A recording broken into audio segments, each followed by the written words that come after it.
Hey everybody, this is Tom LaRosa for Bipolar Diaries, Bipolar Diaries episode 10.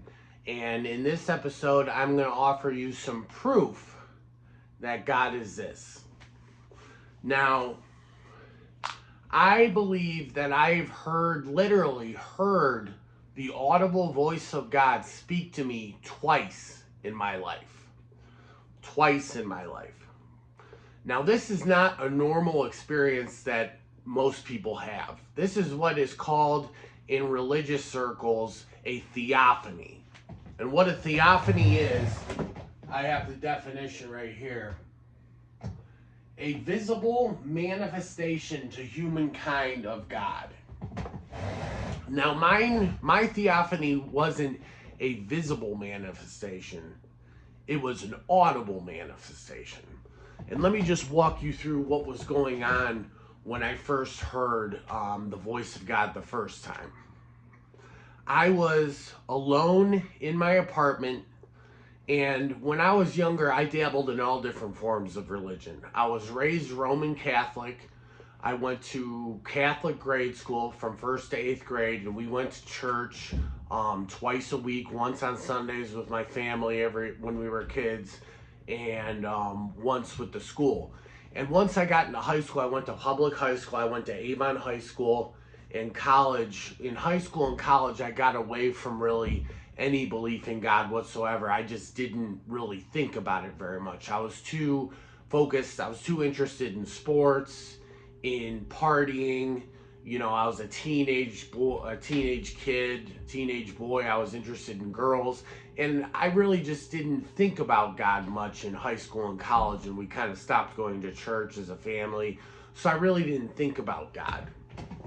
And I was, at that time, I drifted away from the Catholic religion. I really didn't consider myself any type of religion. But once I got into my 20s, I started experimenting and dabbling in all different kinds of religious beliefs. I would be what is considered an agnostic, which means unknowing. I didn't know, what God was.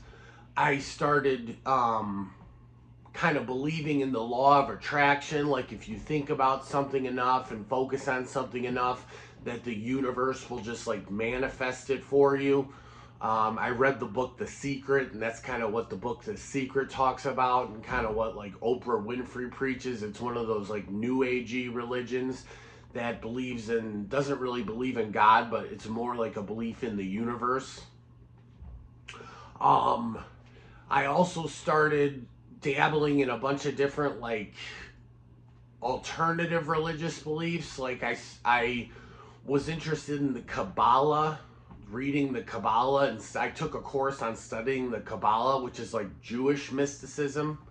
And don't ask me much about it because I don't really know much about it. I wasn't really that into it.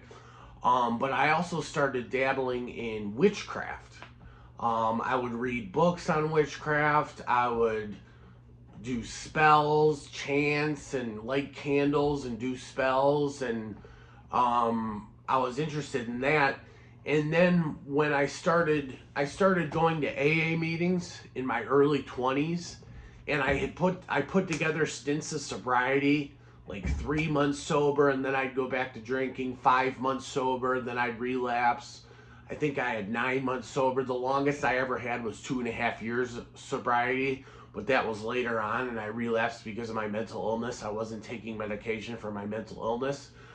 But I was dabbling and practicing witchcraft for a little while, and eventually the way I got converted to Christianity is I was going to a church in Avon Lake, and I was going to AA meetings at this church. And one day I was left alone at the church because it was my responsibility to go there to go there before the meeting and set up and make the coffee and stuff like that. And everyone had left, and I was finished cleaning up, and I went into the chapel, and I took a Bible from the chapel, and I took it home, and I started reading it, and it was a New Living Translation of the Bible. Now, the Bible I have here, this is a New King James Version, And if you ever read just the original King James version, it's in like very difficult to understand English. It sounds almost like Shakespeare, like thou shalt not commit adultery, and these and thys, and very old-timey like English that no one talks anymore. So the New Living Translation Bible that I got from the church is like one of the most modern translations, and it's a translation of the Bible in contemporary modern English. So it's very easy to read, very easy to understand. Okay? So I started reading the New Living Translation, and the New Living Translation of the Bible just spoke to me. It spoke to my mind, it spoke to my heart, it spoke to my soul. And I started reading the book of Revelations and some of the other chapters, and it was just so, I could relate to it, and it talked to me. And I remember one day I was in my apartment and I was praying, and I asked God, I'm like, God, if you're real, just reveal yourself to me. Tell me the truth about yourself. I've been doing dabbling in all these different kinds of religious beliefs, the law of attraction, Deepak Chopra, the universe, witchcraft, if you're real, just tell me the truth about yourself and reveal yourself to me. And he did. I remember I was praying and I was trying to, because it says a lot of times in the Bible, if you call upon the name of the Lord, and the name of the Lord that they give in the Bible is Yahweh. Okay? So I was looking up the name of the Lord and trying to research the name of the Lord and this and that, and I was praying, and I was down on my knees praying, and I heard an audible voice, a very deep voice speak to me, and it wasn't a thought, it was literally a voice, like me talking to you right now, an audible voice I heard in my ears, and I was down on my knees praying, and I heard this voice, and all it said was, you have crossed the line between Christianity and paganism. And that's all it said. And now I do have a mental illness. I have bipolar disorder, and skeptics could argue that that was a hallucination, but I've had auditory hallucinations before. And if that was a hallucination, it would have said more than that. It would have been an ongoing thing, and I would have heard voices continuously talk to me. But I was of stable mind. I wasn't having a manic episode. I wasn't having any type of mental illness, the symptoms of mental illness. I was completely sober, and I was lucid and thinking clearly. And I heard that voice, okay? So that's the first time, I believe, that I heard the voice of God. And it talks about, in the Bible, it warns against practicing witchcraft and practicing idolatry. That's not adultery. Adultery is if you're married and you cheat on your wife or cheat on your husband. That's adultery. But idolatry, idolatry, is worshiping idols. And that's what I was doing when I was practicing witchcraft. Witchcraft is a pagan religion. They worship multiple gods and goddesses, and different deities and stuff like that. And the Bible warns against that because it can let in demonic influences into your life. So if you're a Christian and if you practice what's taught in the Bible, you're supposed to worship the Lord, Yahweh, and the Lord alone, okay, and his son Jesus Christ. You're not supposed to worship, the moon god or the sun god, Ra, or any of the pagan gods in any of the different religions, the Egyptian religion, any of the New Age religions. You're supposed to only worship the Lord, or it can let in demonic influences into your life, okay? Now, the second time that I believe I heard the voice of God was more recently. It was about a year ago, and at the time, I was addicted to crystal meth, okay? I got back from LA after spending 8 months in LA County Jail, and I got back from LA, and I wasn't sober, and if you're a full-blown alcoholic and addict, and you're not in recovery, your brain will always go back to using drugs. Addiction is a disease, and it's categorized by the symptoms of the disease are a mental obsession. You become obsessed with using drugs. That's all you think about. You think about using drugs. You think about getting high, and a phenomenon of craving. Once you start, you can't stop. One is too many, and 1,000 is never enough. So I had the mental obsession that I wanted to use drugs, I wanted to get high, and alcohol wasn't doing it for me. Okay, I was drinking a 12-pack of beer a day, and it wasn't getting me to where I want to be. At that point in my alcoholism, at this point, I'm 37 years old. I started drinking at a very young age, around 13, and started using, different kind of drugs and around 16, 17, 18 years old.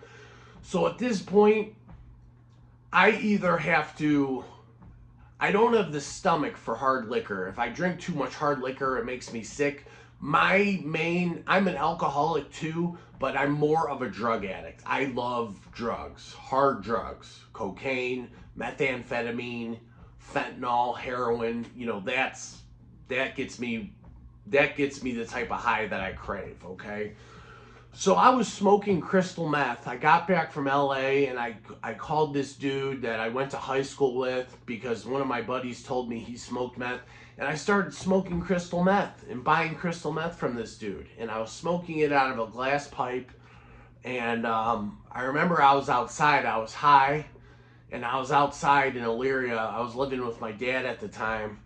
And I was outside after I smoked meth, and I was smoking a cigarette in the backyard, and I heard a voice say, "I'm mad at you." And that's all it said. It said, "I'm mad at you." There was no one around. I looked around. There was no one around.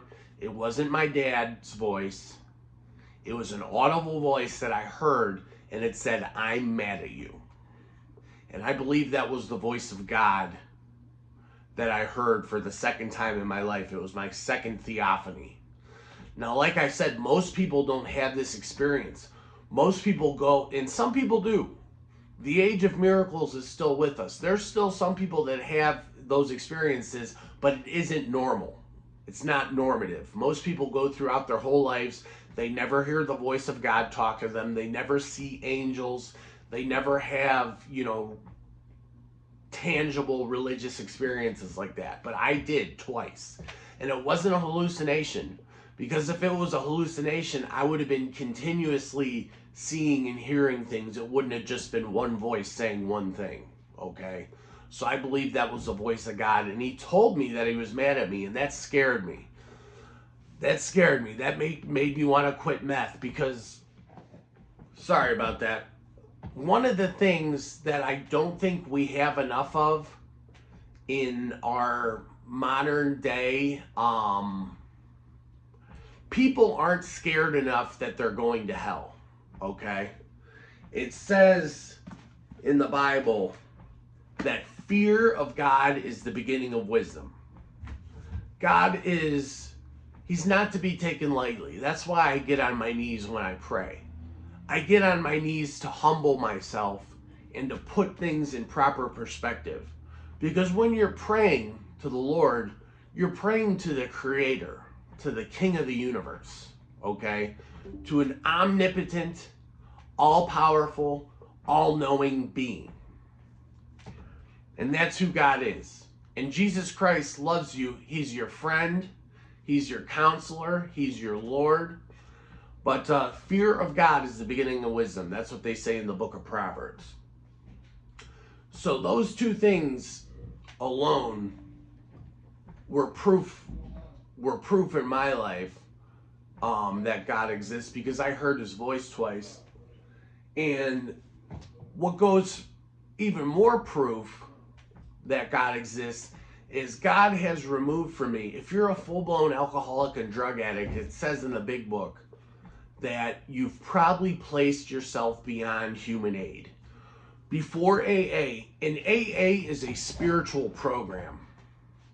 It's a spiritual program, and the only time that they mention alcoholism in AA is the first step. The first step is We admitted we were powerless over alcohol and that our lives had become unmanageable. Every other step after that, it doesn't mention alcohol. It's about getting a relationship with God. Because if you're a full-blown alcoholic of the type of like Bill Wilson, the co-founder of AA, or of my description, I'm a full-blown alcoholic and addict. The second step is came to believe that a power greater than ourselves could restore us to sanity.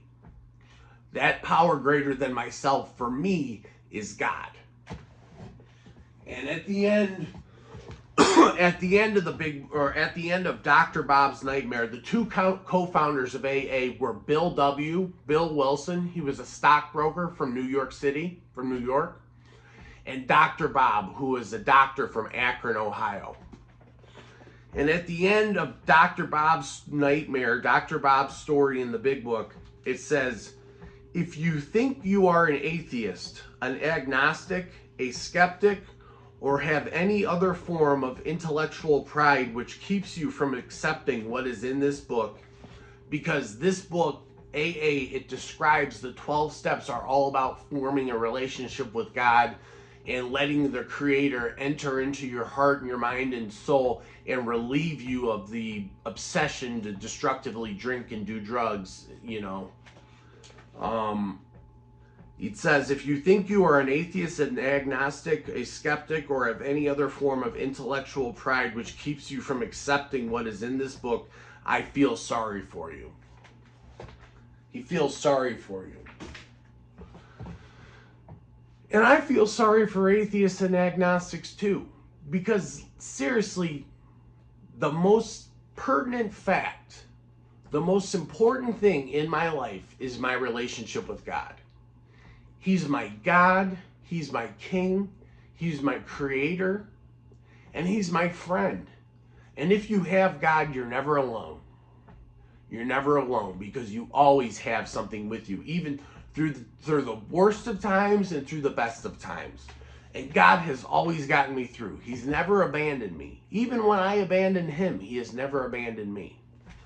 And there were so many times when I should have been dead. I overdosed on opiates 3 times and lived through it. The one time I was doing heroin, I was snorting heroin, and it was very strong heroin. And heroin gives me a terrible reaction. I get super itchy. It makes me itch till I have scratch marks all over my skin. If I take my shirt off, I have red scratch marks all over my skin, and it makes me vomit. But I'm an addict, and I still did it. But I had snorted heroin, and one of the guy's girlfriends came over, and she had Klonopin. And this is just for anyone using drugs out there. Never, ever do an opiate and a benzodiazepine together because it could be a fatal combination, and it almost killed me. I was high on heroin. I was snorting lines of very strong heroin, and I took a 2 milligram Klonopin, which is a strong dose of Klonopin. And I almost stopped breathing. I was asleep on the couch, and the one guy was asleep on the floor, and he heard me like gasping for breath and like barely breathing, and he knew what that was, and he knew I was overdosing. And they dosed me with Narcan, a nasal spray that revives people that are overdosing from opiates. It's an opiate blocker. It takes the opiates out of your. I don't know technically exactly how it works. But if someone is ODing on opiates, you give them Narcan, and it's a life-saving medication. So they revived me, and I remember being I felt icy cold blackness. I was at the gates of death and got revived from that. And thank God that guy was there to save me, because I would have been dead. If I would have been by myself, I would have been dead. You wouldn't be watching me make this video right now because I would have been dead. I also, one time, was high on Klonopin and drove down to West Virginia, and I drove through the entire state of Ohio in a blackout. I don't remember driving through Ohio. I left. I had taken like half a bottle of Klonopin and I was drinking. And I left my parents' house in North Ridgeville. This is when I was around probably 28, 29 years old, 29, I think. And I was super high on Klonopin. And if you've never taken benzodiazepines, a benzodiazepine is like kind of like an alcohol pill. It gives you a calming effect. It's a sedative. And I took like 10 or 15 Klonopin, which is an extremely high dose. I was in a blackout. I was drinking Pabst Blue Ribbon and speeding, and I don't even remember driving through the state of Ohio. And if there weren't guardian angels watching over me that day, I should have been dead. I mean, I can count probably on both hands the times I should have been dead, and the Lord has kept me alive. So if you're a skeptic, if you're an atheist, if you're an agnostic, pray to my God, because my God is real. My God is real, okay? I feel him in my life. He's in my life every day. And some days it's not as obvious as others, but he has kept me alive up to this point, okay? And I'm seeing the miracles happening in my life. So that's it. I just wanted to offer you, this video is, some proof that God exists. I heard his voice. Like I said, that's not a normal experience. Most people don't. And just because I have a mental illness, that doesn't offer any proof against that what I heard was real, okay? So, and if you read the Bible, and if you read it enough and study it and pray, you'll start to experience, or you'll start to get a relationship with God. You'll get a relationship with God. It's a relationship. He is the Father, we are his children. He is the principal, we are his agents, okay? And I believe that I am an anointed servant of the Lord, and, I'm not perfect. I still use profanity sometimes. I started my ministry, Tom LaRosa Ministries, because I'm living proof that God exists, okay? I should have been dead multiple times over, but God has kept me alive. And if that's not proof beyond a shadow of a doubt that he exists, then you might as well be one of the Pharisees and crucifying Jesus Christ, because when Jesus Christ came to earth the first time, around 2,000 years ago, he fulfilled all the Old Testament prophets that wrote about him. And the difference between the Bible and other religions, the Christian religion and people who believe what's written in the Bible and other religions, is God foretells what he's going to do, and then the prophecies are fulfilled. So when Jesus Christ came 2,000 years ago, he fulfilled the Old Testament prophets who wrote about him and prophesied about his virgin birth, riding into Jerusalem on a donkey, being crucified and dying. He was prophesied about in the Old Testament over 700 times. And there's still people that deny it and deny it and deny it. And that's just an attitude of belligerent denial. And I'm going to read you one more thing out of the big book, and then we'll end this video. This is from one of the appendix in the big book talking about a spiritual experience. Now, this is a quote from Herbert Spencer. There is a principle which is a bar against all information, which is proof against all arguments, and which cannot fail to keep a man in everlasting ignorance. That principle is contempt prior to investigation. Contempt prior to investigation. So I hope you enjoyed this video. I hope it gave you some food for thought. And yeah, I'm living proof that God exists, because I should have been dead. I really should have. But God has kept me alive, I believe, to fulfill a higher purpose. And it's beginning to manifest in my life. I'm starting to see, and the most important thing for me to do, the most important thing in my life, right up there with breathing, is staying sober. Because if I don't stay sober, I will not be doing God's will, and I'll be a waste. I'd waste my life. But when I am sober, I'm plugged into that power, and I feel like I am, like me talking to you right now, this is what I'm supposed to do. And I have a mission. I have a higher purpose in life. And you should find your purpose. Everybody has a purpose. We're not just drifting through life in some pointless existence and waiting to die. You know, whether it's raising your kids, being with your significant other, your husband or your wife or your boyfriend or your girlfriend. We all have different things that we can do to serve God. And it's important to find a meaning in life. You got to find a meaning. Find your why. You know, why are you doing this? Why am I waking up in the morning? Because if you drift through life and there's no meaning to anything and you're just going to work and going home and watching Netflix and, you know, going to bed, what kind of life is that? Finding a purpose for your life, finding a meaning, finding something that, because we're all here to do something. There's a reason we're alive. There's a reason we were created. So find that reason and never forget it. So I hope you enjoyed my video.